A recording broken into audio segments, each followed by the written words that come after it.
जरचला मुस्तखर में श्री लक्ष्मी बेंगलुरु बेकरी में करी पफ में सांप का बच्चा निकलने के वाक़े ने हलचल मचा दी थी।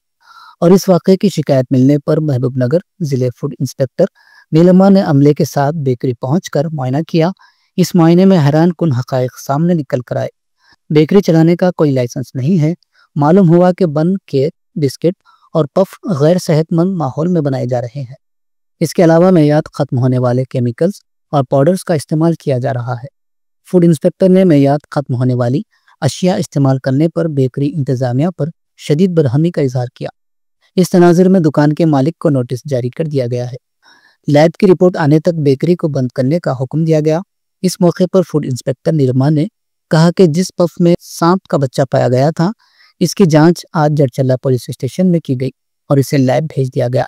इस वाक़े की मुकम्मल तहकीकात करेंगे और लैब रिपोर्ट आने के बाद बेकरी के मालिक के खिलाफ कार्रवाई की जाएगी। इनका कहना था कि वो इस वाक़े पर पहले ही नोटिस जारी कर चुके हैं, क्योंकि लाइसेंस का न होना और एक्सपायर्ड प्रोडक्ट्स का इस्तेमाल संगीन जुर्म है। फूड इंस्पेक्टर ने खबरदार किया कि शहर में कहीं भी होटलों में बगैर लाइसेंस के बेकरियां चलाई गई तो कार्रवाई की जाएगी। నీలిమా ఫుడ్ ఇన్స్పెక్టర్ మహబూబ్ నగర్ అండి.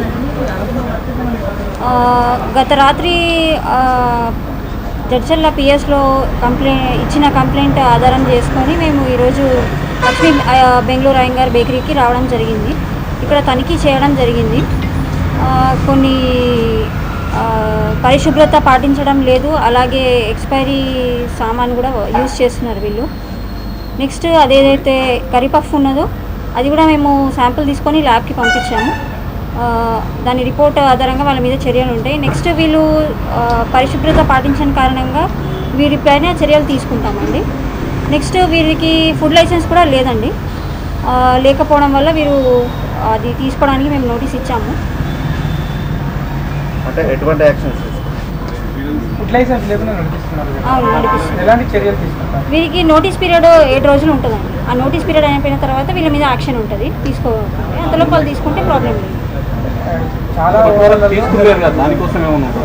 దాని గురించి ఏం లేదు. చాలా హోటళ్ళల్లో రాత్రిపూట మేము తనిఖీ చేస్తున్నామండి. దాదాపు అన్ని హోటల్స్ మహబూబ్నగర్లో కూడా ఇక్కడ కూడా తనిఖీ చేస్తున్నాము. వాటిలో మాకేమైనా తప్పు జరిగినట్టు తేలితే మేము వాళ్ళ మీద ఖచ్చితంగా చర్యలు తీసుకుంటాం. ఒక్కసారి వండిన భోజనాన్ని ఫ్రిడ్జ్లో పెట్టి తీసి మళ్ళీ రీహీట్ చేసి ఇస్తున్నారు. చెప్పే కంప్లైంట్ క్లారిటీ అర్థం చేసుకోవాలి. హైవే మీద కొన్ని వందల హోటల్స్ సామూహికంగా అందరం కలిసి